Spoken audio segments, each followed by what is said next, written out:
Para guru sekolah di seluruh Aceh diminta untuk tidak pernah bosan dalam menyosialisasikan vaksinasi COVID-19 terhadap para siswa sampai seluruh siswa tervaksin dan pandemi berakhir.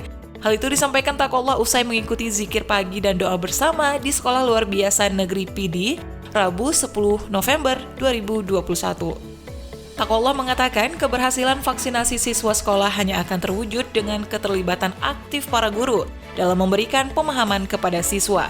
Sebelum mengikuti zikir dan doa di SLBN PD, Taqwallah terlebih dahulu meninjau setiap ruang kelas sekolah tersebut.